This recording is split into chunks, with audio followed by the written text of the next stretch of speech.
In today's news, nothing to hear, nothing to see.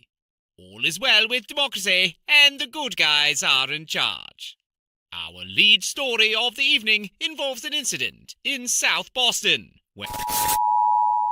Not attempt to adjust your equipment. We are in control. This is Sinister Mysteries. Tonight, we bring you another disturbing case from our files.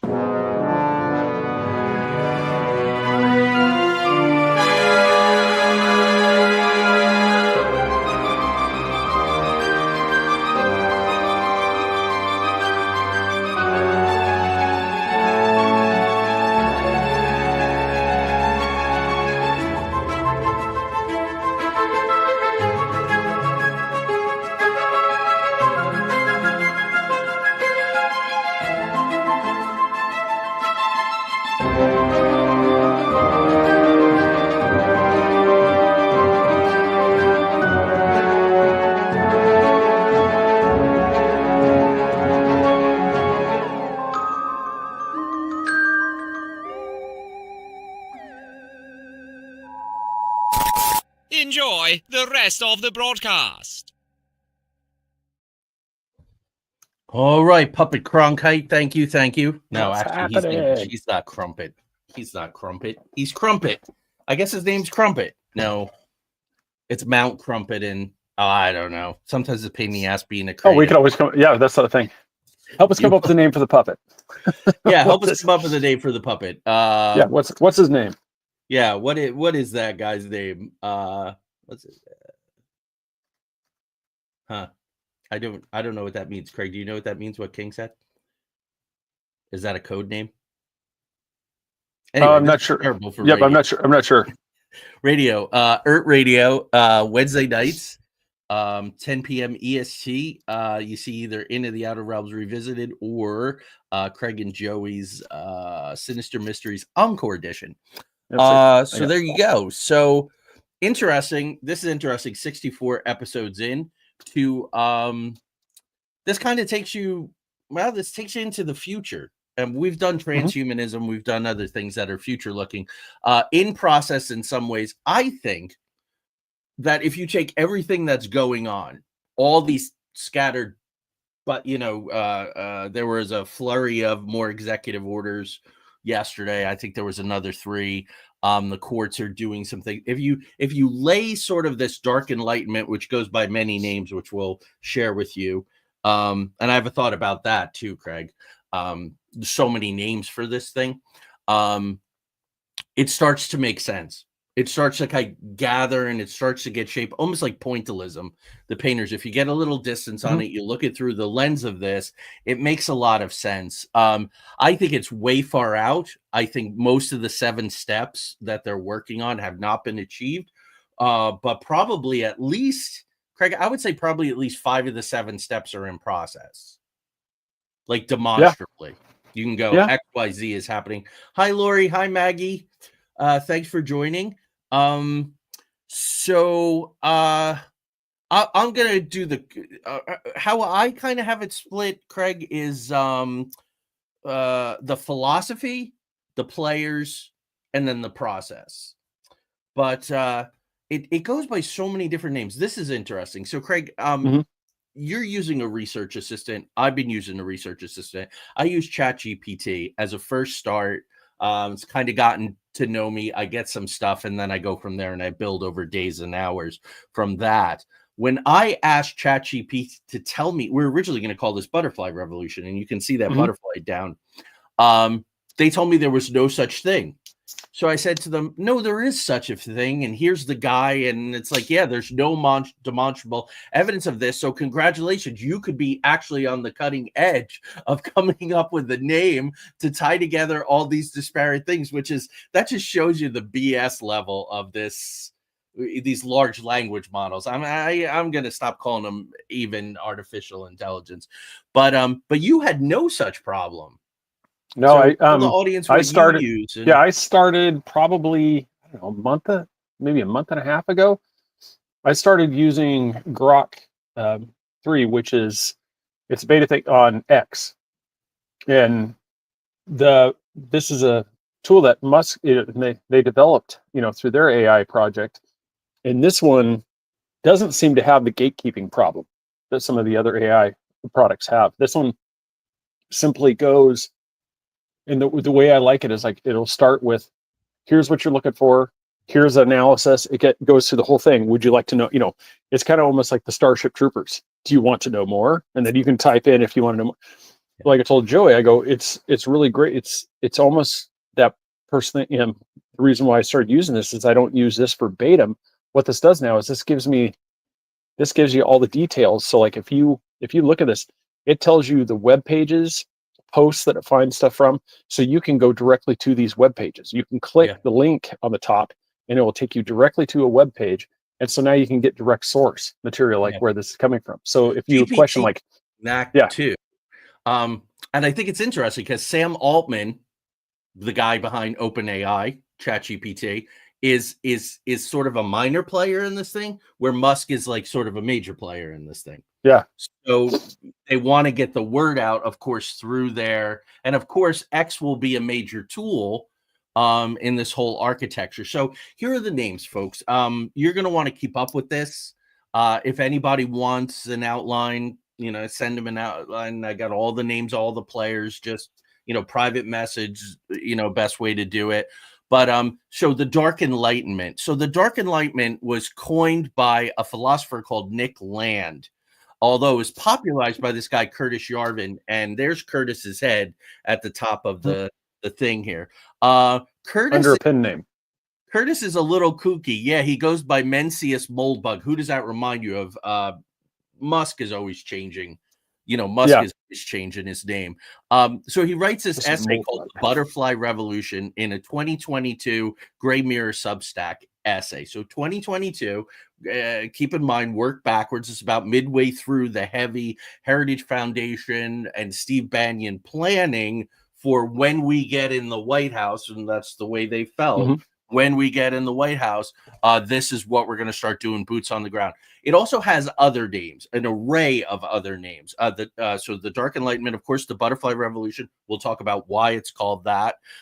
Craig, I have a sort of secondary just because of someone that Tanya and I used to promote. But so it's also called the Neo-Reactionary Movement, or NRX. So, that could be a new prescription, NRX. They love X. Mm-hmm. All these guys love X. Replacing liberal democracies with technocratic corporate style governance. That's going to be the theme tonight. That is their feeling, to replace liberal democracies with technocratic corporate style governance. And I have all of the major players, there's probably 8 or 9, with quotes from some and how they are involved and why they are involved, why they bought into this. So old Mencius Moldbug writes this essay. And of course, if you guys know the butterfly effect, if a butterfly flaps its wings in Peking, there's a storm halfway across the world. So the extraction of it is little things cause big things. Craig, before I turn it over to you, there's a woman named Barbara Marx Hubbard. She was a futurist. She was a very well-known futurist. Well, back in 2012, she was doing a lot of stuff, but she was using the butterfly metaphor. Caterpillars have these information disks while they're in chrysalis, then they're reborn. I think it's a hearkening back to there. Craig, I have not quite figured out where the transhumanists are in all of this. So the the Yuval Hararis, the guys who sort of sit with the World Economic Forum, but there is overlap. And Frank Jacobs, who you've had on your show, I follow Frank's work closely. He came out about a year ago, got some pushback on it, but he named Barbara Marx Hubbard has kind of crossing that line into transhumanism before she died in 2019. So I'll turn it over to you before we get into I was just thinking about that transhumanism. I think for me, I think a lot of it is just where they coincide with this one is because the Butterfly Revolution just deals so heavily with, the tech side. Yeah. And so, that's where, for me, I would say that's where a lot of the overlap between the two would really start to take places. Because from what I got from, especially like his thing, is just that it's it's kind of weird. I mean, I almost took like the Dark Enlightenment as one is where, you know, it's kind of like a play on words, you know, like it was like you're going into the recesses, but at the same time you're supposedly like enlightening yourself. So it's almost like the digital download, which would be the transhumanism thing, which would coincide with that, to where it just, this would be as the tech becomes pretty much, I don't want to jump too far ahead, but basically tech becomes God. It basically becomes the religion, you know, the tech, Now, you know, that yeah, and that that is go ahead. transhumanism. That's Homo Deus. Man becomes God. We no longer need religion. I'm not seeing that like jumping out at me at this, nor are they talking about humans melding with technology. Of course, Musk is Neuralink, so there is that. Yeah. But I don't see that anywhere in this architecture.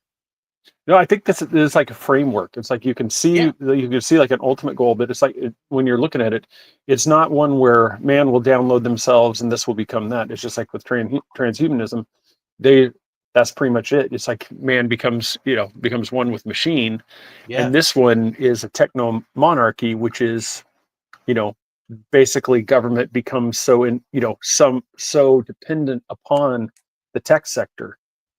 You know, it's like that becomes one. And so this, you could see where the two at that point would merge. You would have the people that would basically plug themselves in. And I mean, I guess in a way you could almost say this is the framework for the Matrix. Yeah. Well, yes. And that's why Curtis Yarvin is not really the face of this. There's another guy, Srinivazan, who is actually the face of it, because he was so freaking radical and kooky and said such crazy stuff. Joe said, felt that it absolutely does mirror the Enlightenment movement. It's a pushback against it. It's like, oh, Rousseau and Locke and all those guys, and you know, all this talk of democracy and all that nonsense has really hurt things. And we need an oligarchical, highly managed, highly concentrated, because people don't know what they're doing. Like, yeah, Chris, yeah, hang on, we'll get you there. This is kind of like we just laid out what quantum mechanics is. That's my brother. That's my brother. Like, we just told you, we just basically gave you, we just gave you a very broad idea of what quantum mechanics is, and that's what this is. So we'll get into this one. This one is definitely this one's a ride. Yeah. So King, right? All those points are salient. Kardashians posing with robots. You know, all of these things, small brain, all of that. We're gonna. This is exactly like Craig said. This is the framework, and it starts with a larva phase. Let's get into this. They also call themselves the tech messiahs. They also call it tech Zionism, which is interesting. And again, it's the idea of these digital frontiers or sovereign enclaves for the elite. Like, they make no bones about that. Like, your average person is dumb as a stump.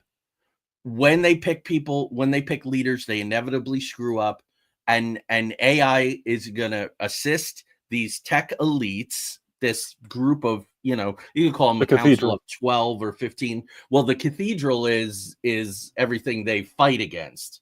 So that would include religion, that would include education, that would include, all the things that are part of the framework. So the larva phase is to create an alternate regime. They've done that.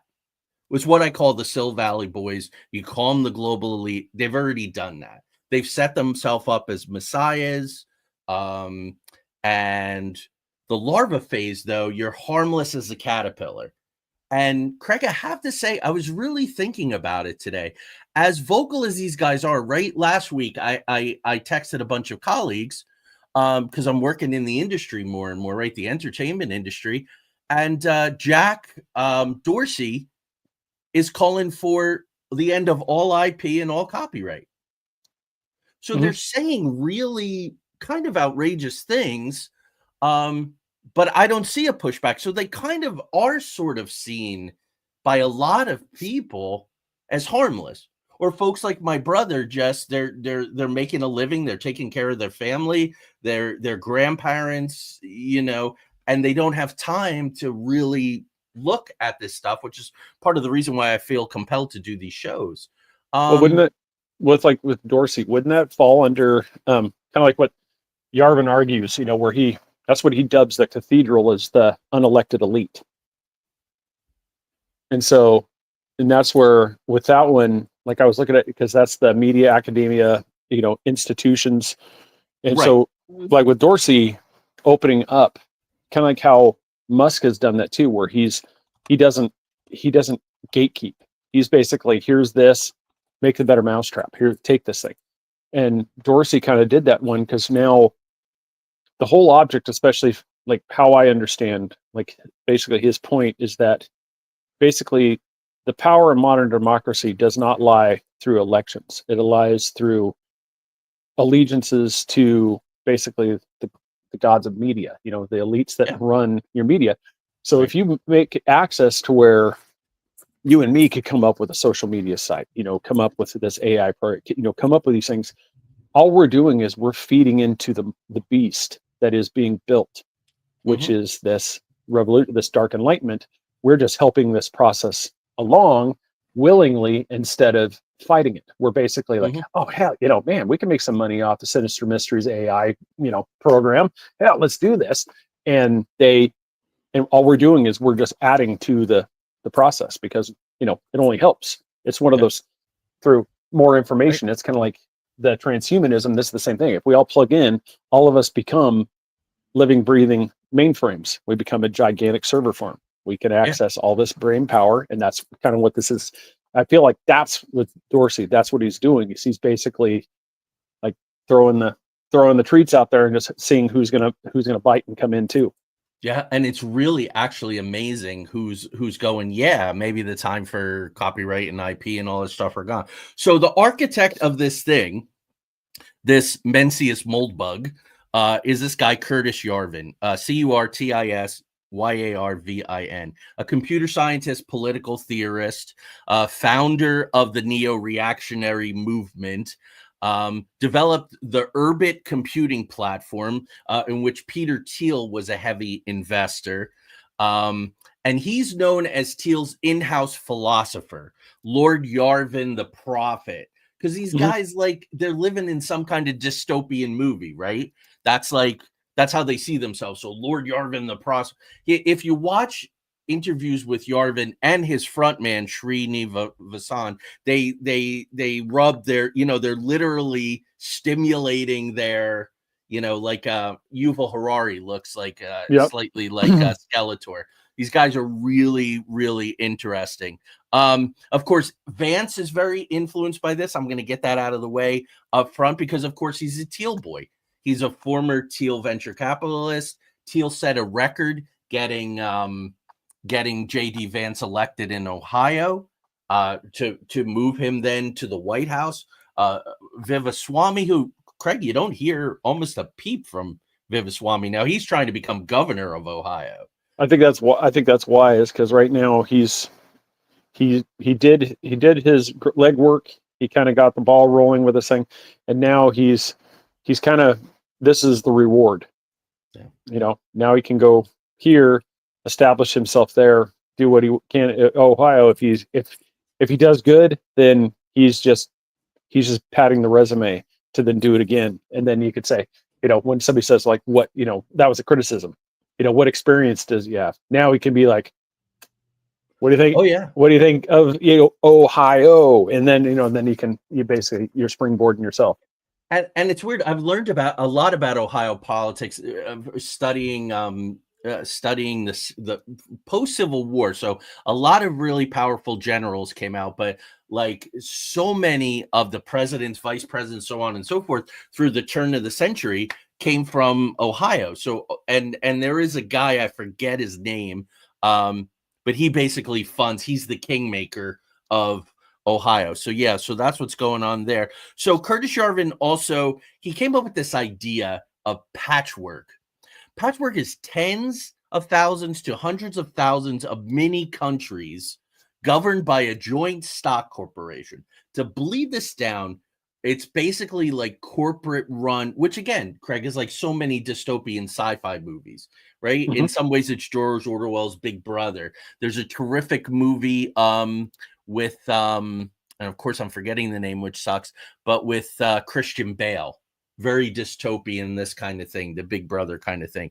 But Yarvin got into trouble the same way that the guy from Oxford University, who was part of the whole transhumanism movement, got into trouble because he's talking eugenics and he's talking racism. Well, same thing with Curtis Yarvin. In a series of public statements and things, he's suggesting the need for racial hierarchies, or that they exist, and also questioning civil rights advancements. Craig, I think that these guys, I don't want to call them geniuses. They see the world in a certain way, where homo deus, right? We don't need religion. Science is the God. Man melds with science, and man becomes the new God.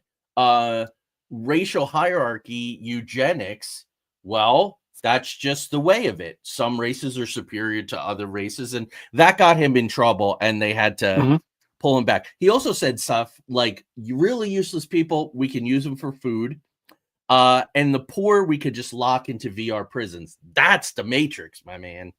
Oh yeah, that's. I mean that goes into everything, like the. Yeah, that goes into all the stuff like the UN agendas, where eventually, that's one of those where, I mean, Charlton Heston, Soylent Green is people. Yeah. Like you said, it's a lot of these things keep pointing to the same thing, where that was that one of the words, the egalitarianism. That was an awesome word. For anybody that doesn't know what that means, it's a political philosophy that everybody is equal, and that's that's the easiest way to all people are equal and deserve equal rights and opportunities. And it's one of those. I think in a lot of this one, like where I got from that too, is this one. It's kind of always been that there's the camp that believes everybody's equal, everybody deserves the same things, the same stuff, but just like in life, it's like, especially one of the things that made the country so great was it gave everybody the opportunity to succeed. But when you start to guarantee people outcomes, that's when it always falls apart. Yeah. And so that's where part of this, the anti-egalitarian, see if I can get that word out. That's where part of this movie is, where it's like, this is, you're going to have stuff, but it's not going to be equal opportunity. I mean, this goes towards the elites. The elites have the power. I mean, this.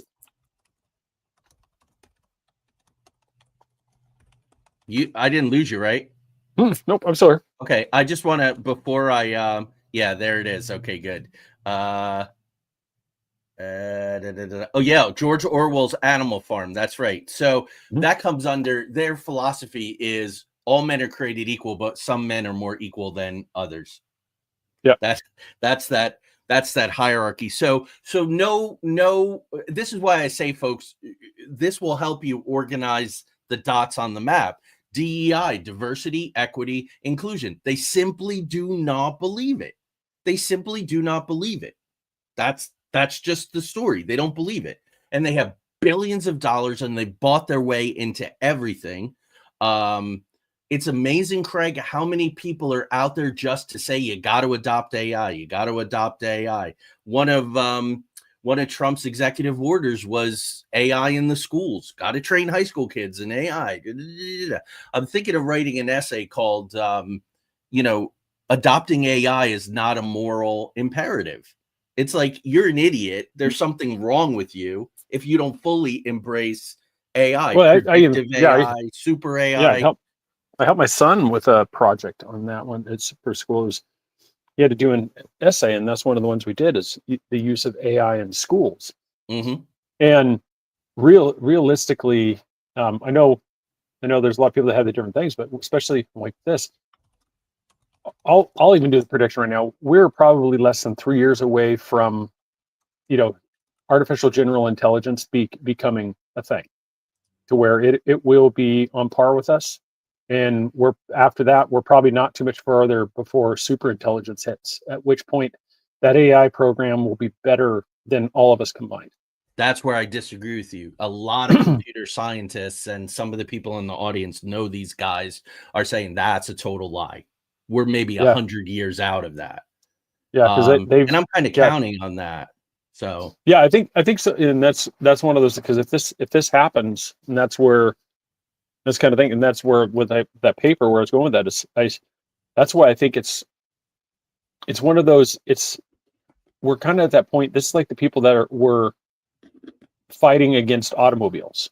No, I'm not Right. giving up my horse. Not Right. And this is what's going to happen with AI. It's like whether writers like yourself, creators like yourself, if you don't learn how to use these tools and embrace these tools and use these tools to help you create your stuff, to do these things, it's going to get to the point to where there's going to be no way to differentiate, and a lot of those people, you'll get left behind. You'll be the same way with Yeah, guaranteed not in my the lifetime, Craig. the buggy and the whip, industries will be gone. Yeah, except that the automobile was, Yeah. it was some pieces to put together.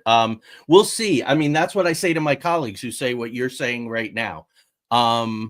There will always people who will crave. I said to somebody the other day, being human, really being human could be the greatest act of rebellion in the future, which is like some of those movies, those dystopian movies. I will not do it. I just will not do it. I will not adopt it. And I think there will always be a market, even if it's a novelty, even if they go, oh, this was created by humans, like for humans, it'll be a novelty, but not everybody's gonna adopt it. No, it's, and that's kind of, which is cool, and that's why I said that's where I'm on the thing that we're on the precipice of the singularity. I mean, it's gonna hit. Yeah, and I disagree with that, so we'll see. Yeah, because I'm that thing with the super intelligence. I'm that way. It's just because I had this discussion with somebody. I liken it to like a young child. The potential's there. We program it, by telling it, teaching it how to walk, how to talk, how to function, these things. But at some point, we no longer have control over that system. Right. That system. So why would you do that? That's insanity. Well, and that's what there are people that are building that. That's their goal is creating that infant, and that's why I said it's like these ones like ChatGPT. I don't think it's going to get there, but there are ones that are in the works where because we've all heard the stories of ones where they've had to shut it down because they got out of control, and it started to freak them out. And I think that's where we're at. We're at that point. We have the infant kid right now that's really reliant upon us, and that's we're at this precipice where this could be the type of thing. If we have this, then something like this butterfly revolution will happen overnight. I mean, it's just going to go pow. That'll be it. Yeah, that's it. So I say smother it while it's an infant. That's what I say. Because it's insensible. It's insensible. And these guys named the Dark Enlightenment like tech is going to be your savior. But I would say Albert Einstein was the one who said you cannot fix problems using what created the problems. Yeah. Well, that's just it. And it's just like we were talking about with this one. It's so easy to go this way because of the upside is so enticing. It's like right now, it's like these programs, all we do is we can just pipe in this, we can do our homework. And you get the answers, boom, boom, boom. And eventually, like I said, that's when the creation, the servant becomes the master, just like that. And that's where I think, like I said, no, finish your thought. But no, that's where I think, because right now I would agree that I think currently that, like I said, we're at the end of the larval stage in his thing. I think that's where it's like this one. We're getting ready to, because that's when, like I said, I'm probably about the right time. I don't want to jump too far ahead, but I think this is where we're coming into the I think, what did he call this? Was it the imago? Is that or image stage? I'm trying to remember. The imago stage. Yeah. The imago stage. This is where becomes the seizing of power.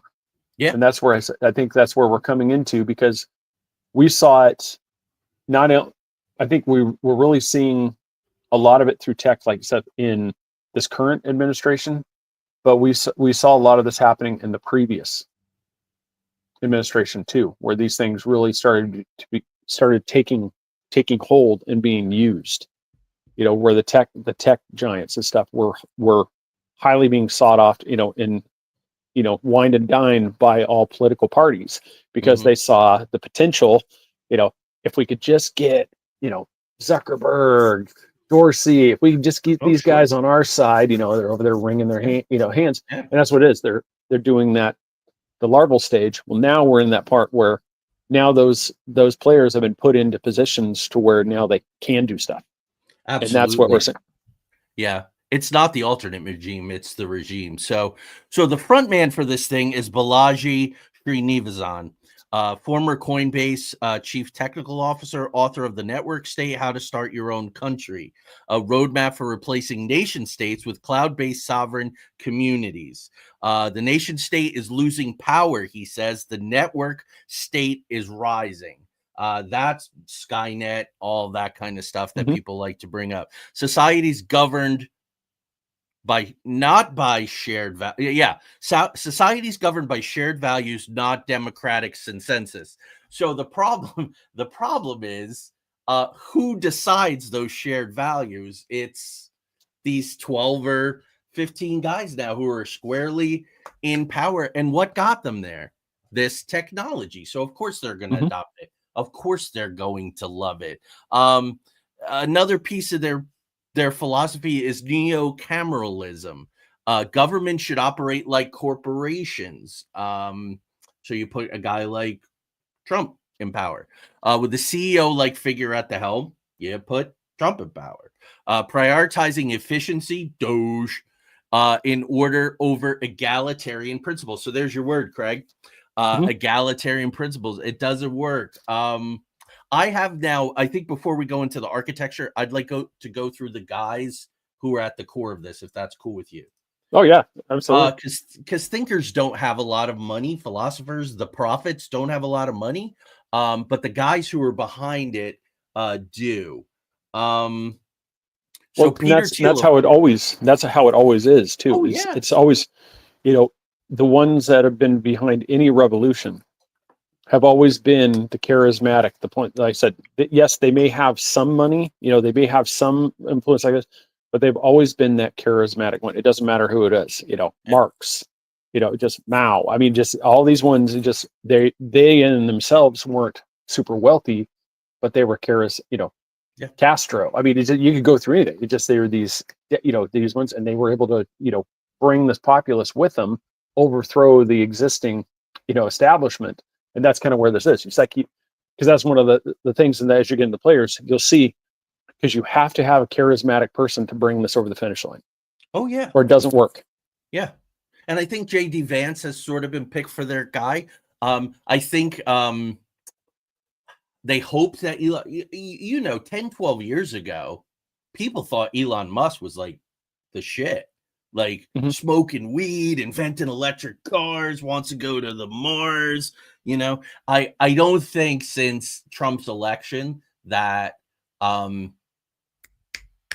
Mike Myers' portrayal of him on SNL has done him any favors.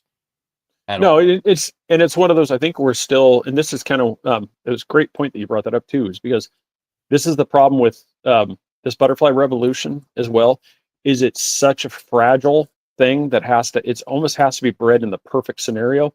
Yeah. And that's where we're at. We're still in such a polarized political thing to where, we're, like I said, with Musk, it's like, here's a guy that was the darling of, the left. I mean, this was, he was coming out with the green technology that's going to save the planet. And what's happening now? They're burning those same cars, torching them. And it's one of those, nothing's changed. It's still the same vehicle that was saving the planet. But now, because that person's no longer ideologically aligned with that side, it is of the devil. Yeah. Bobby Boucher, you're playing the foosball. You've got to take this out. And that's one of those things where, especially with this enlightenment thing, if you don't have all the pieces right, it can't happen yet.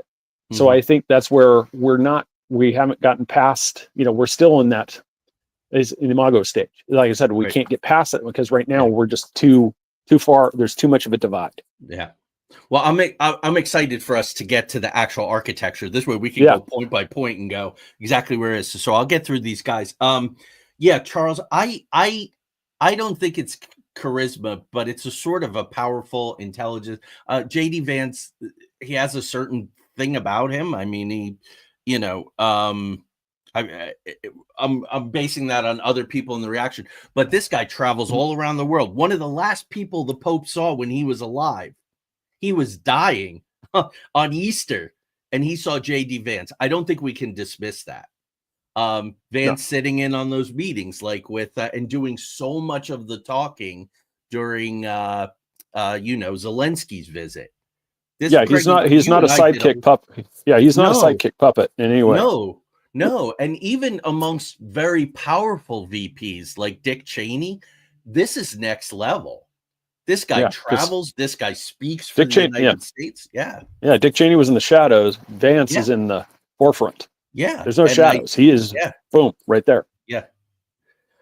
Let's see here. We're getting a lot of good comments here. I think there will be an act 2 involving Vance and Vivek a few years from now. Yeah, I'm wondering how that would go. I assume Vivek plays governor for a little while. Trump at his age, I don't think he does another term, even if, I think he's sort of, no. He's done his thing. JD, they think, but it's still a democracy. So you see what happens. And then Vivek would be his VP, and then Vivek would go on. And that's quite a lot of years if they got his way. They would have to have amendment change in order for him to have another term. And his age, not going to No, and Craig, I kind of see him sort of as a middleman, where JD Vance as president would just be the direct, he's their boy. He grew up with Peter Thiel. He and Vivek were roommates at law school, at Yale. Yeah. They went to Yale together. So it would just be a lot cleaner. This is my writer's mind, looking at character architecture. So I'm going to go through these guys real quick, dude, so we can get to the, Peter Thiel, co-founder of PayPal and Palantir. We've done whole shows on these guys. I'm going to go quick. Venture capitalist, libertarian, techno-utopian ideas. Also famously says competition is for losers. All men are created equal. Some are more equal than others. Get rid of competition. Get rid of it. It's for losers. I got the best product. That harkens back, Craig, in so many ways to JP Morgan, right? Mm-hmm. A kingmaker, all that kind of stuff. And putting yourself in their mind, why wouldn't you? Right? They're like, we're the billionaires. We have the power. We're the future. We have created the stuff that's going to appreciably change the world and solve all its problems. Like, they have this tech messiah thing. So, and he funded Yarvin's Urbit program too. Yeah. So that's he supports initiatives that challenge traditional governance structures. Of course, Elon Musk, CEO of Tesla, SpaceX, Doge, minimal government intervention, promotes techno-optimism, publicly acknowledged the influence of Yarvin's ideas on his political thinking. This is where another name for all of this, Craig, and there's a woman who did a great video and called it Dark Gothic MAGA. That's him with his, not the red hat with the white letters, but the black hat, the black suit, the black t-shirt with that's the dark Gothic MAGA. Jack Dorsey, of course, Elon Musk, they co-founded, but he did Twitter. It recently came out that he probably invented Bitcoin. Of course, these digital currencies are a huge part of these digital governments, these digital city states. Dorsey criticizes centralized control and legacy systems and decentralized protocols. And I talked about the copyright AP. Dorsey says this: if there's one thing to focus on, it's censorship-resistant global monetary protocols. Remember, Craig, when it looked like Trump was going to win and he picked Vance, all of Sil Valley went, now we're going to be unfettered. Now progress can really be rampant because they're not, so that's all of this here. Decentralized social media, Blue Sky. Blue Sky is, I don't see it making a lot of progress, and Dorsey walked away from Blue Sky fairly early on. Finance overlaps with the neo reactionary movement's disdain for elite institutions, although they are themselves an elite institution. Revolutions are always replaced oftentimes with something worse. Interest in an alternative uncensorable system. That's what you're seeing with X and with Grok, an uncensored system, right? That's why Elon Musk said that he bought Twitter and made it X, because there was too much censorship. That next we get to Mark Zuckerberg. Well, Facebook said, hey, we're not gonna suppress people anymore. That was the old regime that we were answering to. These guys want it just out there. So I'm not seeing those fact-checking things and all on Facebook. People are still getting in jail and banned and stuff, but yeah, that especially the fact-checking thing, that really took a back seat to a lot of stuff. And that's I told you about that. And that's one thing too about Grok that I really like, for the people that like the fact-check thing. All you have to do is say, like, if somebody if I was put a post out there on X and I said, and put some stat out there, and you're like, that can't be right. All you have to do is go at Grok. Is this right? And then boom, it'll bring the information up and it will post it on that post. And so it's right there. And there's no like agenda behind it. It just basically tells you, here are the facts behind it. Do these, and then it lets you decide, do these match up to what that person's claiming and what is actually out there? So now you don't have these arbitrary, which all of us agreed, like on Facebook, come on, these are not fact checkers, because it's like they clearly didn't read the thing. All it did is it was somebody that either didn't like it or did something like that, and then put a fact check on there that didn't even associate with the post at all. Right. And I have to say, as a research tool, I do think AI is pretty good. You start to get into generative AI, and there's all these lawsuits out there, and it's been proven that they have stolen. We have some book publishers in the audience tonight, and works that they have published by authors that are, their authors under contract are part of Zuckerberg's, thing. So they're making the case in court. Of course, if you can't argue the facts, argue the law or whatever, or the vice versa. And they're saying, look, none of this has value. Why the hell should we pay for it? It has no value as a learning tool, which it's kind of a book that's meant as a teaching tool. To say it has no value as a teaching tool is a little spurious, but we don't have hours and hours to do this. So Zuckerberg, Meta CEO, the metaverse, create a new immersive governance structure with a meta rule digital state. Now, I don't think guys like Thiel and his crew are going to let Mark Zuckerberg be in charge of anything I think it'll be another, if anybody's in the Oculus world, VR chat. I think that's what the metaverse will be, where anything goes. You can have your avatars, but I think Zuckerberg is kidding himself if he thinks he's going to be a major player on that level. More likely, I think it. No, I was gonna say, I think it but on his, like that Meta AI, I think that actually is potentially a threat for artists. It definitely is. Generative AI absolutely is. Because right now, if you just go on that Meta AI and you say imagine, you could say imagine, Craig and Joey's Sinister Mysteries. And like I said, it's going to come up with an image, and all you have to do is just say reimagine. And it just keeps giving you image after image after image. And so eventually, like I said, this is especially for Metas, I think they're more of a threat on the art side than they are really on the other thing. I think just anybody that's a visual artist, that's going to be, that's one of your prime threats. It already is. Photographers and graphic artists are down 25% from last year.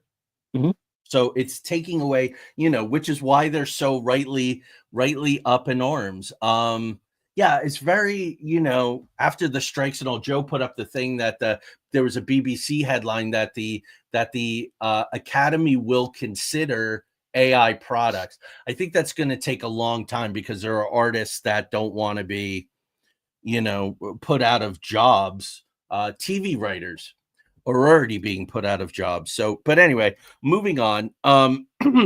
Meta's centralized control over virtual life.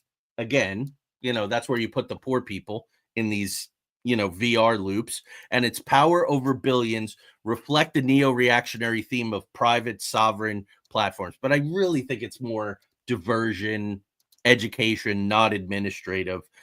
He's indirectly aligned via the creation of virtual realms governed by the technocratic elites. So if you look at that, it's sort of like, yeah, okay, he made this thing and everybody got trained on it.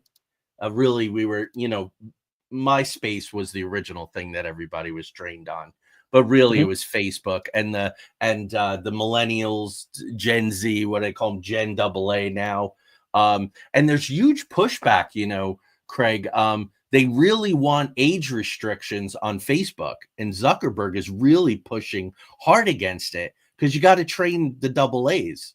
You got to train Gen AA, and you got to get them to be early adopters because they probably think the millennials are a little on the fence, but most of them are okay with it. Gen Z, they're like all in. They were born like you took a USB, plugged it into their belly button, and it gave you their APGAR test. Well, right? They were just poured into this. Yeah, because just a lot of stuff with social media, especially. I think that's one of the reasons why we're kind of in the situation that we are now in, is that people can't cope because everybody's so used to, well, I just scroll or I block, and they don't have to.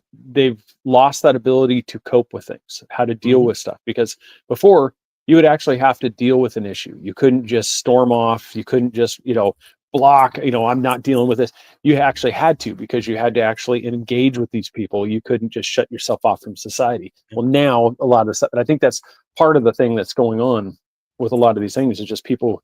It's like, attention span of goldfish. Well, there's doom that. Scrolling. Right. There's definitely that. And, for years, for over a decade, I did bully education workshops. The game completely changed with social media, with the anonymity, with not being face to face with someone. So you could shoot them a text and break up with them, or you could post somebody's picture, right? Facebook in its earliest iteration was on whatever college campus Zuckerberg was on. Like, is it this girl or is it this girl? That's what it started at. A guy who couldn't get a date, was bitter about women, creates this site where you can basically judge, these women. So Larry Ellison, Oracle co-founder, his son is, Skydance Media is buying Paramount. There was talk before Project Stargate or Stargate Project that Larry Ellison was going to run Paramount Studios when the deal is done. But now, of course, he's in with Project Stargate. And Project Stargate, Craig, we did a whole episode on that in DeepSeek. That suddenly makes sense. $500 billion to build the infrastructure to run these digital cities, right? Because they're saying ChatGPT, right? Like, they talk about how much electricity it takes, how much power it takes to run these things. ChatGPT came out and said we are spending tens of millions of dollars a year on electricity simply because people are saying please and thank you to ChatGPT, which I refuse to do. I don't say please. I don't say thank you. That's how expensive, when you generate one of those images, right, that you're talking about, it's using so much power. Because right now, what I said, Meta AI, imagine Joey and Craig, Sinister Mysteries. That's what that picture is right now. Well, that I shared. That's what Meta AI imagined from me just putting imagine Craig and Joey, Sinister Mysteries. Huh. And that's why I said that's where graphic artists and stuff. That's why it's such a threat, is because in less than 5 seconds, that's what was created. Right, which is comic book graphic novel quality, and it also makes us look like hipster douchebags, so it doesn't know us at all. Looks like the Hardy Boys. No, I see trust fund hipster douchebag. Yeah, but it's one of those things. It's like I tell people, it's like, so all you have to do is then just you go in and just you tweak it, and that's why I said that's where some of the dangers in this thing is because at some point now I don't have to hire somebody to do this thing, and that's kind of where. And where I'm going with this part is this is where it kind of falls into the butterfly revolution, is because this is part of the thing is you're going to have this group, you're going to have this mass population that's going to be left out. And so now what do we do with them? Well, these become the ones that help propel this new thing into fruition, because you have to overthrow the existing. Well, this goes back to the Mao. This comes back to the thing where the people that have no future, they're struggling. Well, now you have your charismatic leader that can come in and get those people that are disillusioned, that are left out. And that's that's kind of where some of the fear of this stuff is. Yeah. And that's why I think they're going to have their hardest time, because everything is so fractured. I can't see somebody coming in that's going to pull everyone together, and unless it's done through some kind of force. So Ellison works closely with surveillance and military contractors reflecting neo-cameralist ideas. Governments as service providers accountable to elite shareholders. Like, they just come right out and say it because they're the guys, and they're like, what the hell are you going to do about it? Right? The bully comes on the playground, goes, I'm way taller than you guys. I'm way stronger than you guys. And my dad beating the crap out of me all the time. I've learned how to fight. So I am clearly superior. So take your shot. Palmer Luckey, founder of Oculus, moves on to Anduril, right? Which I always bring up. Screw you. This is Anduril, right? Yeah. But it's AI-driven military weaponry, right? So, of course, that's a close alignment with Larry Ellison. AI-powered border surveillance, autonomous warfare tech. Let the tech take care of it. Let the tech decide who to shoot and all that kind of stuff. Neo-reactionaryism has an emphasis on order, borders, technological sovereignty. So a guy who's doing border surveillance, that fits hand in glove. And then also Anduril's role as a private defense firm aligns with neo-cameralist privatized security ideals. What does that mean? Eisenhower called it the military-industrial complex. I call it the comic, the corporate oligarchy, military media industrial intelligence complex. This is a good time, Craig, to bring up through the work of like Whitney Webb and people like that the CIA funded all of these guys early on through In-Q-Tel. Guys, look that up, In-Q-Tel. The CIA has so much money that they have a venture capitalist arm. Yeah. You just talked about Anduril. I just post up here. Look at what their headline is on their own webpage. I thought it was really fitting. To rebuild the arsenal of democracy. Yeah, there you go. Raises. Yeah. Who are the investors? Yeah, but just the fact that they use the word the arsenal of democracy, and that's one of the things about this butterfly revolution is that it deals with the break, taking from that democracy into this new era, and that's so it's there you go. I mean, like in real time. Brian Armstrong is the Coinbase CEO. Crypto libertarianism, government minimalism. So the growth of it seems to be this scale thing, whereas digital currency, digital ID, digital city states, digital, AI assisted, AI partnership, AI, Craig, as you're talking about. If that does come to pass, then it's AI led. That's more Eric Schmidt from Google and Kissinger's vision. Brian Armstrong talks about mission-driven tech companies over social democracy. Order, not moralism. Like they say it. You got to give them credit because they're just freaking saying it. Why? Because they believe it. And so they're saying it. Mark Andreessen Horowitz, co-founder, criticizes democracy's inefficiency. We believe in accelerationism and growth. That goes back to that whole, Trump is going to be president. Now the fetters come off. Now it's accelerationism. It's growth. It makes me think of, Craig, and somebody sent me something. This was my response.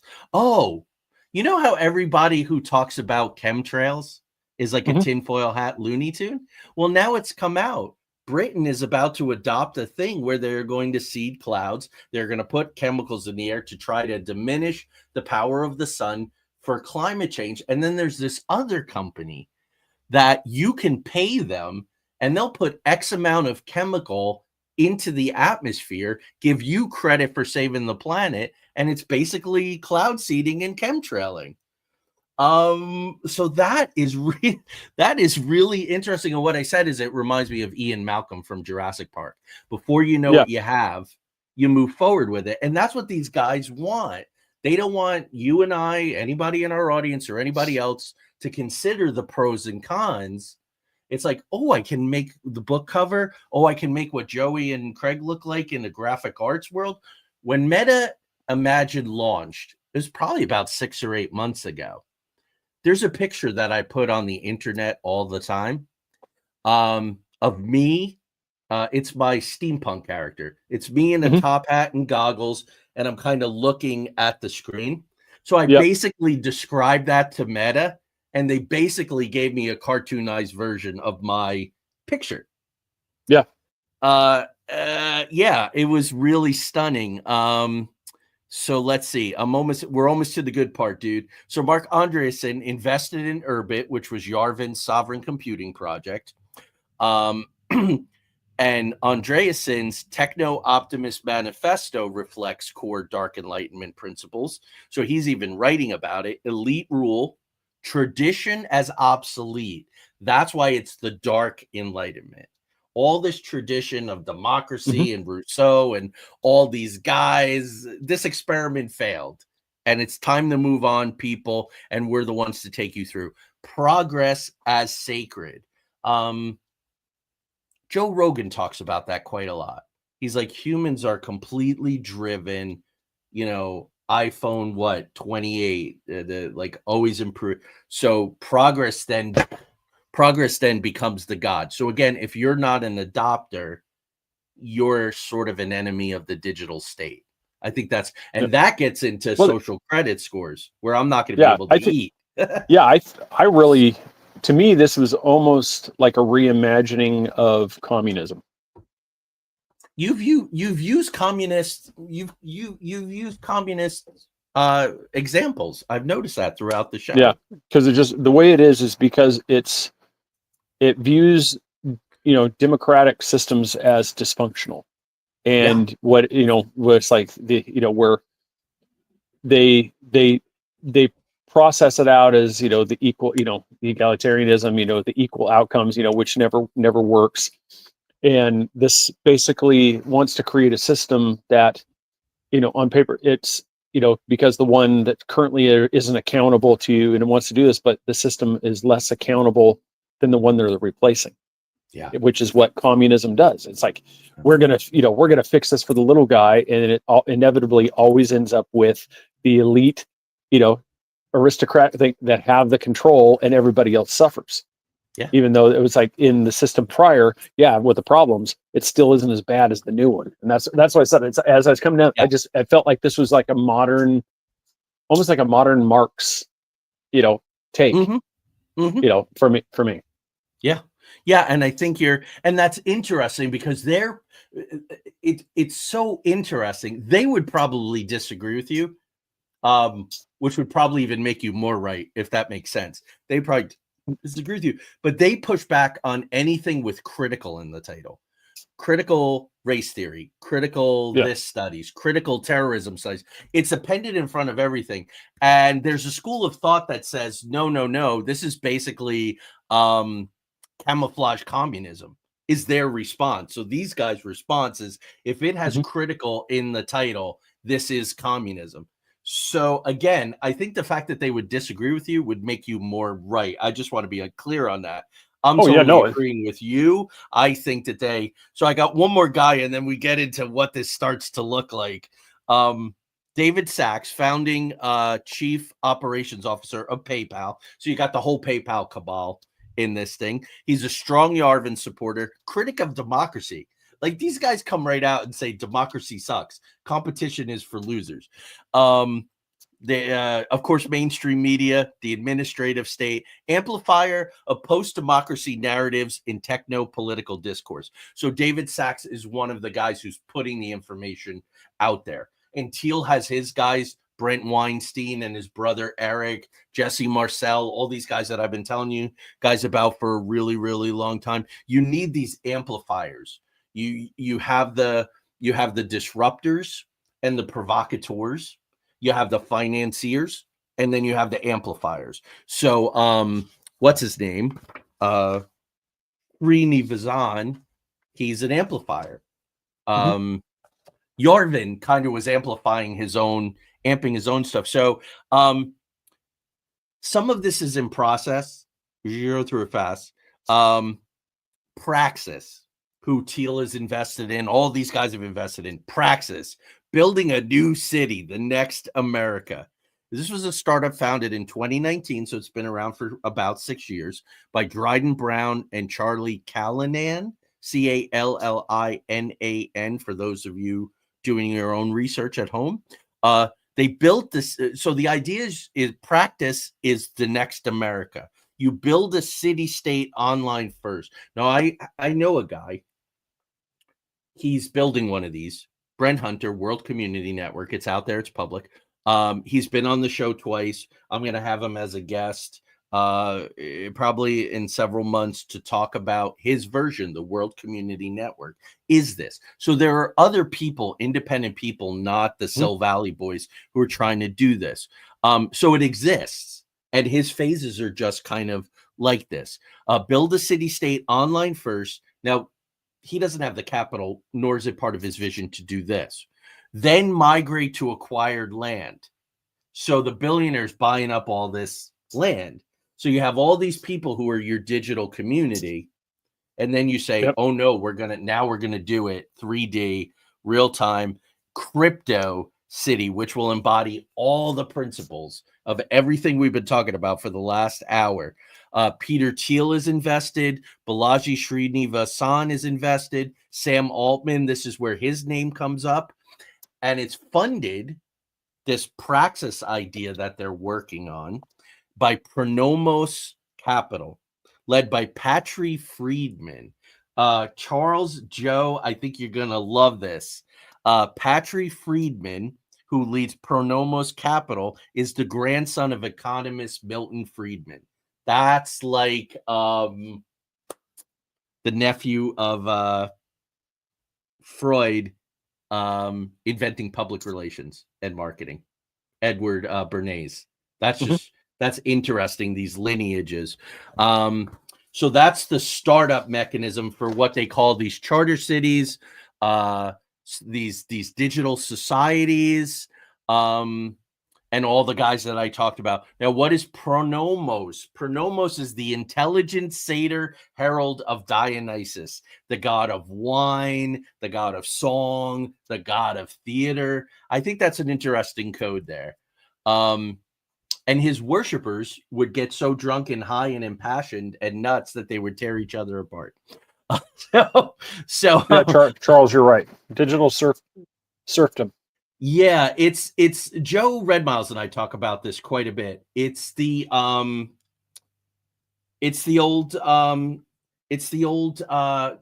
coal camps, right? So company script. So you work for Rockefeller's coal camp. You're not paid in money. You're paid in script. The script can only be used at the company store. So I work for the company. They have the store. I can only buy my stuff at the store. So I'm basically giving the money back to the corporation. So it's a poverty cycle. And also, I can't use my script anywhere. So Craig, if we wanted to, we could pocket all our money, convert it all to cash or gold or whatever, and we could run away to another country that was maybe more pleasant. Or you can't do that. So yeah, digital serfdom and company, coal company script stores. Because even this one that Brent is doing, it has its own coin, and you own the coin by how you engage with the community service you do, what you do as an artist, what you do as an engineer. And then there's a blockchain ledger book where you are given this coin. But I can't go into 7-Eleven and spend that coin. I can't pay my rent to my neighbor with that coin. So it's it's interesting. So what did Joe say here? One of them owns 98% of one of the Hawaiian Lines. I forget who, one of the Oracle guys, I think. So that would be either Larry Ellison or his son, probably Larry, though. And wasn't Zuckerberg and maybe Zuckerberg has like a Gates? large, yeah, he has a large place there. Yeah, and Gates was buying up all kinds of land during COVID. And Joe says, yeah, company store model, and they rig it so the workers don't get ahead. Right, because there's no real money. Where are you going to go? And even if you go to work for another coal company, they got their own script. And that really reminds me of Microsoft. Larry Ellison. Yeah, Larry Ellison. That's what I thought. It's like Lanai. He owns nearly 98% of an island on Lanai. Yeah, which, hey, talk about buy-in, Craig. Want to come live on my island in Hawaii? Yeah, but it's the fact that he was able to buy that big of a, one of the islands in Hawaii too. Yeah. Yeah. Oh, well, Larry. Yeah. Larry. Yeah. Yeah. Well, I mean, his son, Skydance, that's the company that produced Top Gun Maverick and like the last, I think 5, maybe 6 of the Mission Impossible movies. And they have a huge gaming empire. Like, and Dad's money kind of seeded all that. Charles says, I don't even know how to pronounce that. Is that the island, Craig? That's another one of the islands. I think he was guessing on that one. It was like Lanai. Okay. I'm not sure who owns the property on that one. Yeah. So let's go through the 7. Let's go through the 7 steps, dude, and see where, audience who can chime in too. First one is the campaign of autocracy. Destroy an unworkable system. They call it DOGE, right? The Department of Government Efficiency. We've alluded to that. Curtis Yarvin calls it rage. Wonder why they didn't use that, Craig. Rage, retire all government employees. So that's the first one, a campaign of autocracy where just a few people should be in charge and we got too many other people making decisions. 2 is connected, purge the bureaucracy. Where do you think we're at with that? I think, this is where it's hard. This is where most anything where it goes from the theoretical into the realist thing. Because one thing is like, especially where people say, whenever you have the naysayers, they'll say stuff like this, I don't see this happening. Well, it's really easy when you have something that's like our federal government that's bloated. We all know this. I mean, there's nobody could argue the fact that we have way too many people that are under, the taxpayer, dime. So it's real easy for anybody to go, it's like, yeah, we need to cut this thing. But like I said, you could see based off of the people that are involved in this, you could see now where it really could have something behind, that there might be a little bit more of a motive behind something like DOGE or these things, to where there's a reason why they're going after certain sectors, first, the order that they're going after things instead of just across the board, telling every single department, you got to cut 25%, go.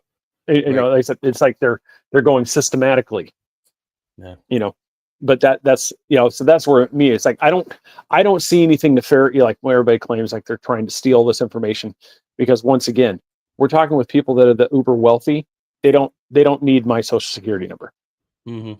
That's not going to get, what's Musk going to do with my little checking account? That doesn't even pay for, for what he's going to do today.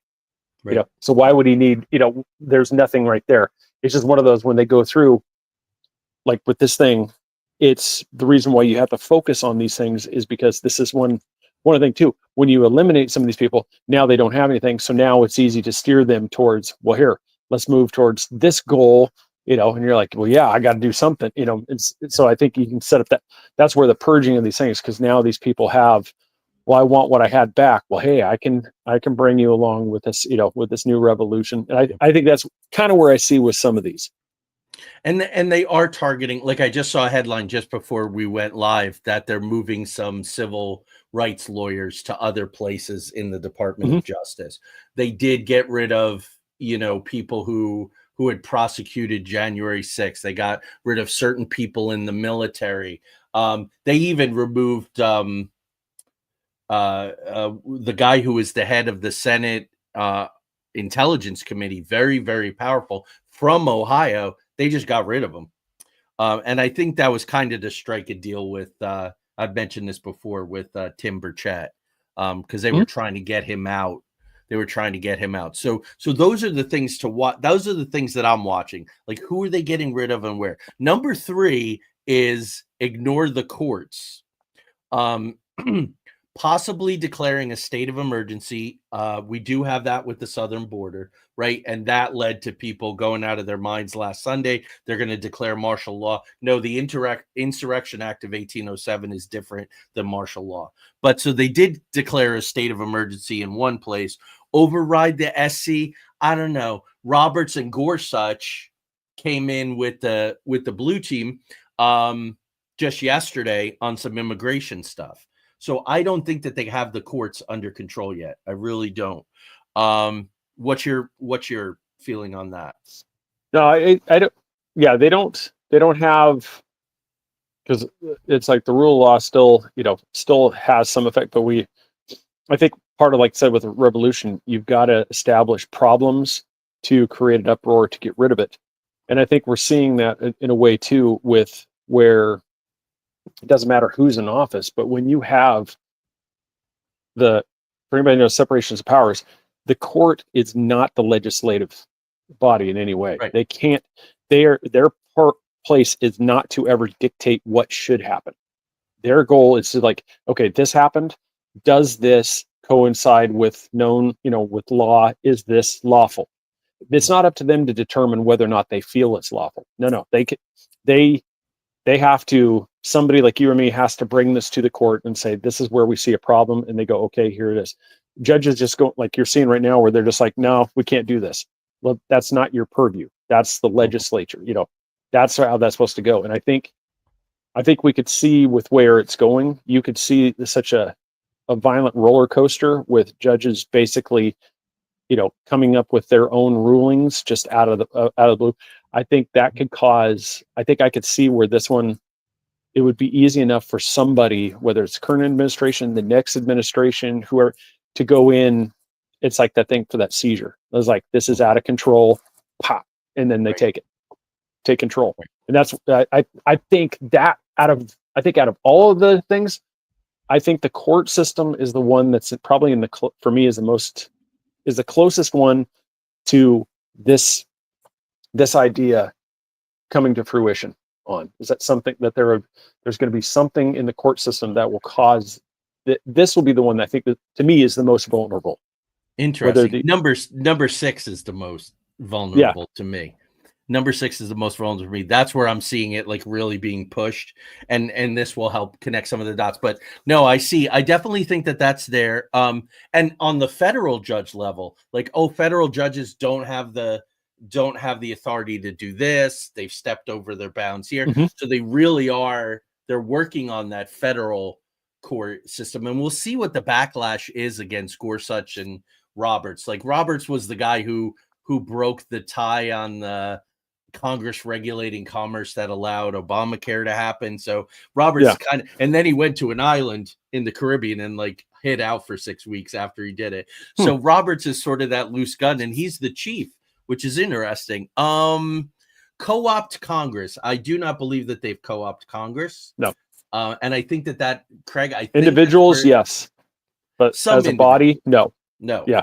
And not all of the Republican Party either, because I've come to, this is where I think I sleep easier at night. These guys and gals love this job. It is I sound like Bernie. They love this job. Yep. We got good health care. We don't work that much. Yeah, exactly. Yeah. And they want to get reelected. This is their career. That's what they do. They get insider information about the stock market, right? If you look at the numbers of pre-Congress, now I'm in Congress, and you see what they get paid, their financial gurus are doing an outstanding job of taking their congressional pay whatever it is, $140,000 a year, whatever. Yeah, because and turning it into millions of dollars. well, you can see that on both sides. You can see that list of the ones that have enriched themselves off this thing. It's because they're playing ball with these technocrats that are coming in, and I think that's one of the things that you're seeing. Like I said, I think it's individuals throughout the halls that are believers in like, hey, this is kind of where we're going. I want to be part of this. But you have the other ones that are still like, I'm not on board. Right. And those, I would say that one's probably still a long ways out before that would swing, either way on this. Right. And that's war powers, that's this and that. And, you can only do so much with executive orders. Because you don't codify it in Congress, then it's just the next one just comes with their pen and erases it all away. And Congress sets the budget. There still are. I think as we move closer to the midterms, that's where we're really going to watch, and we're still a pretty long ways out from. There's your another word for the day: codify. And there. Oh, did I say that? No, that's what I said. It's got to be codified in Congress. So I said, there's your word for the day, everybody: codify. You got a lot of good ones. You got egalitarianism, and we're throwing this neo-reactionary, and it's just these guys like the words. Centralize police and consolidate governments. I'm not really seeing that one too much either. Yeah, no. But they were talking a lot about defund the police, defund the police, defund the police. Mm-hmm.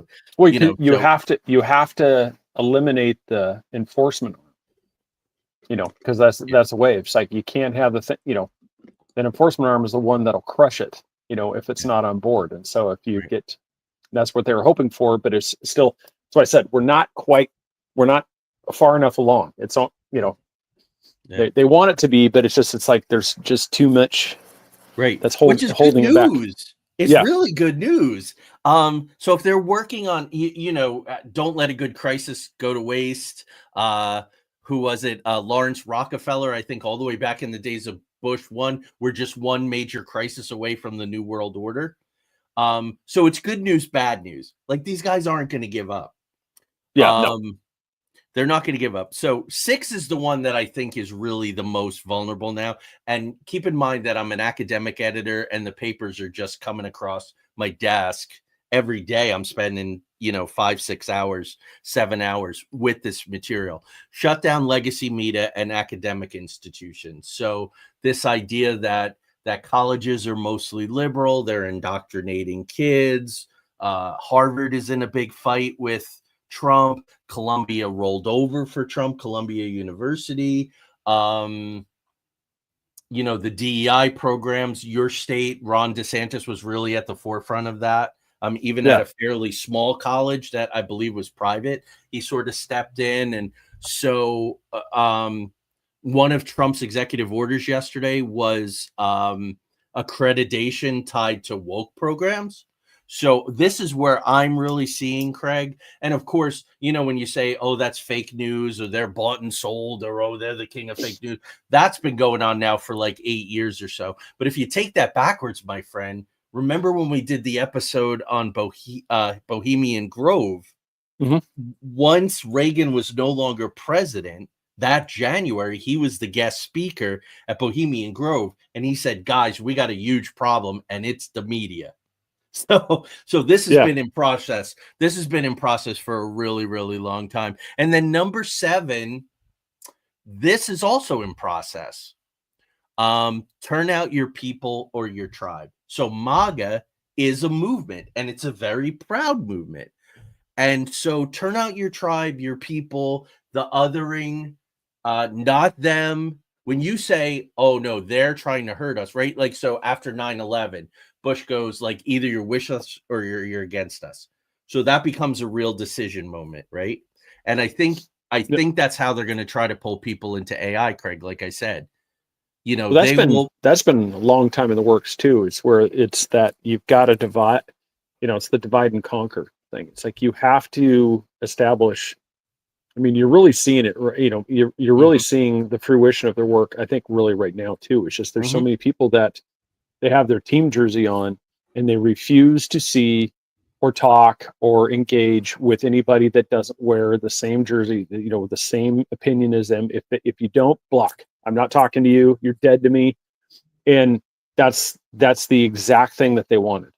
They don't want people to be in the space like what we're on and just have normal conversations, have front to front, just serious, you may not like the topics, but you've got to have conversations. You have to talk about these things. Doesn't mean that by the end of the day that we're both going to be in agreement on the same thing. I mean, it's just, go back to AI. We're both not on the same page in this thing. Well, guess what? We don't immediately say, I'm done with that guy. Screw him. Right. He doesn't agree with me. That's the problem. That's what I think that is actually something that they've already succeeded in. The tribal thing has already happened. We're in tribes. Yeah, we're literally in tribes. If you're not part of my tribe, you're dead to me. I'm going to, hyperbole, it's not real. We have to kill the other tribes. I mean, that's basically death to the other tribes because you are not part of my tribe and I want nothing to do with you. And I think they've succeeded. Yeah, because doesn't that precede the Enlightenment? Feudal states, city states, Italy, a group of city states that all war. That's exactly what you get. Machiavelli come up, right? The prince, and go squash these fuckers, right? Yeah, that's exactly what it is. It's like if they don't, and I think that's one where it's like I don't even think that I think we're already past that part. I think that out of the stages, that one's already been a success.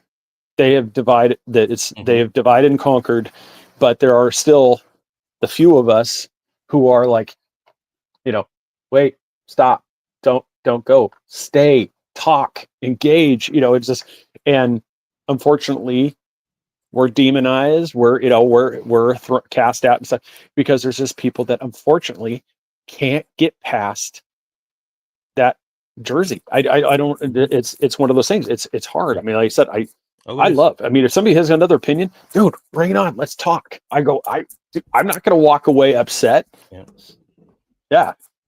How do you do that though? How do you achieve it? You raise the stakes so high that people can't afford to emotionally, intellectually, so on and so forth. They really don't feel like they can afford. There's a genuinism there. But yeah, I mean, 9/11, I said it, you confrontation is the new communication. Yeah, you just said the word. And I think that's one of the biggest things that's happened in the last probably in the last couple of decades, is the embracement of your emotions are what matter. It's the emotion, how you feel, your truth, all the stuff is what is most important, when in reality, there's no your truth. There's truth. There's how you feel about that truth. But it's one of those things. There's no alternate. We're not a multiverse here. We're not all living. It's like I have my reality, you have yours. We're all just kind of walking around in our little bubbles. No, we just have to think. And what it's forced people, and I've always told people this: decisions made out of emotion are rarely the correct answer. Right. They are usually emotional decisions are usually the wrong one. And anybody that is business, whatever, if you do something out of emotion, it's usually the wrong decision. That's right. why. And I agree with that. And I even teach that as an actor, as a writer, as a director. Emotion is a byproduct. Like writers and directors are like, what is the emotion that you feel? I don't give a shit about the emotion. I want stuff and I need stuff. And pursuing my want or my need, paying my bills, a safe retirement, health insurance, health care, SSI, VA benefits, Social Security. I need that. And it is being threatened to be taken away from me. The byproduct of that is emotion. So that's why I say these people are genuine. People are genuine. But I was talking to somebody yesterday and he said, man, it's screaming into an echo chamber and it doesn't do any good. So, but people aren't banding together. Like, it's the weirdest thing. You have 8.5 billion people in the world, and you got like 60 maybe decision makers, probably less at this point, 20, 30 decision makers. The mathematics doesn't make any sense. But there's this lockdown. You know what I'm saying? Well, exactly. But that's what we were just talking about. That's where especially those 60 decision makers, they're not making decisions out of emotion. They Oh have no. they have a hyper focus. They know what they're doing. They don't care. They're Mhm. doing this thing regardless if you like it or not. And that's where I said I think they've been so successful, especially with this agenda. That's where you see it, is because they've taught so many people to function out of emotion instead of out of critical thinking, Right. out of actually logical. Like I said, at the end of the day, it doesn't mean you have to agree with somebody. It just means that if you could actually sit down, just have it, or you've seen it, and how many times, how many people can't have a rational discussion anymore? Right. There's this, I mean, they fly off it's rage. Everybody's been, Yeah. especially these last couple of generations, they have been encouraged to express this rage, where like our generation, it's like, you squash that sucker down, you figure out how to function in society. Yeah. And we're like, yeah, but I have this. No, what we were told is that our opinion didn't matter much. It's just, but these last couple of generations are like, oh no, everything that you think and feel is the most important thing. And I think that's part of the problem now, is that's what Right. everybody feels there is the center of the universe. And it's like, Right. I'm sorry. That's Yeah, that's no, not the case. everybody has Warhol's 15 minutes of fame. Social media is set up for you to immediately express your opinion. So social media doesn't say we're going to hold this comment for 5 minutes. You go off and think about it, come back. No, it's immediate. It's immediate, and it goes out into the world. And if you say the right thing with the right keywords at the right time, it will blow up huge. So that's new. We didn't have that when we were kids. And yeah, maybe they told us just like, you're gonna get punched in the face once in a while, deal with it. That's the world. You're gonna get socked in the stomach, and you just got to get up and just realize, okay, Right. I'm not going to say that again. Right. And sort of the idea that, yeah, your family loves you. Yeah, your friends are mostly there for you, but they're dealing with their own shit. But when you go out into the world, nobody cares. That's what I No. tried to teach my kids. Like, guys, I love you. I would do mostly anything for you. They don't give a crap. They don't care if you achieve your dreams. They don't care if you're safe. They don't care. Right. So I think there's that. And then there's this idea of scarcity that comes with, right? Like, I learned something very simple, Craig. You don't become these billionaires, right? Bernie Sanders said this. He said, Vanguard, State Street, and BlackRock are majority shareholders in 85% of the corporations.